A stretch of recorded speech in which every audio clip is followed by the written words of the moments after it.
Zdravo, moje ime je Stefan Marković i ja sam istraživački novinar. U ovom videu ću vam objasniti kako da podatke sa portala otvorenih podataka preuzmete i sredite za dalje rad u Excelu. Za početak, potrebno je da odemo na njihov sajt. Ukucamo data.gov.rs i eto nas na portalu otvorenih podataka. Portal otvorenih podataka je mesto na kojem javne institucije objavljuju svoje podatke kako bi upoznale građane sa svojim radom. I kao što možete da vidite, na njemu se nalaze setovi različitih podataka. Ima gotovo 2000 različitih setova i tu možete da pronađete podatke, na primer, o zagađenosti vazduha, o školarinama, o tome koliko je plaćen ili nije plaćen porez i tako dalje.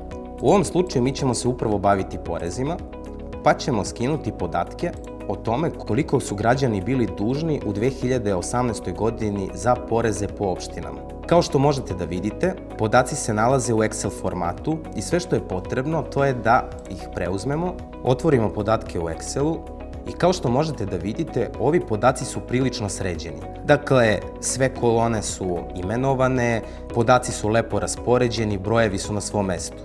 Međutim, na portalu nisu sva dokumenta sa podacima spremna za Excel.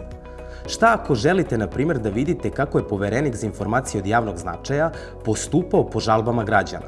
Vidite da ovi podaci nisu u Excel formatu, već u CSV formatu, odnosno Comma Separated Values, što znači da su ti podaci podeljeni zapetama ili nekim drugim znakovima. Ako preuzmemo ove podatke i otvorimo ih u Excelu, vidjet ćemo da tu oni nisu podeljeni po kolonama, već je sav tekst stavljen u jedan red. Dakle, nemoguće je raditi sa ovim podacima. Da bismo radili sa CSV formatom, neophodno je da otvorimo praznu tabelu, zatim kliknemo na data, potom from text kroz CSV, zatim otvorimo te podatke, pojavit će vam se prozor sa previewom i vidite kako je sada sam Excel podelio ove podatke po tabelama. Kliknemo na load i sada smo ih uvezli u Excel i spremni su za dalje obrađivanje. A šta ako bismo želeli da vidimo podatke o tome koliko je Srbija uvozila, a koliko izvozila robe po godinama? Neophodno je da nađemo, naravno, te podatke.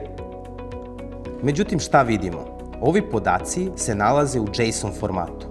Ako kliknemo preuzimanje, vidjet ćete da vas vodi na novu stranicu gde se nalaze neki nejasni brojevi, sve je haotično i prosto nije moguće ni da se preuzme taj fajl. Ono što je potrebno da uradite u ovom slučaju, to je da ponovo otvorite novu tabelu, zatim kliknete na data, potom na from web, iskopirate link do tog fajla i unesete ga u polje u Excelu. Excel će vam otvoriti manju tabelu, gde je neophodno da biste videli podatke da kliknete ovde u gornjem levom uglu to table. Zatim OK. Sve je isto, ali su vam se pojavile ove strelice koje je neophodno da kliknete, zatim OK. Dobijete preview, vidite sada već podaci postaju jasniji. Zatim close and load. I konačno uvezli ste podatke u Excel i sada je moguće da ih obrađujete, sređujete i tako dalje. Sada možete da napišete tekst o tome šta Srbija najviše izvozi, šta uvozi i kako to utiče na privredu. Ne zaboravite da fajl sačuvate u Excel formatu. U sledećem videu govorit ćemo vam o tome kako da filtrirate i sortirate podatke da biste ih lakše pretraživali.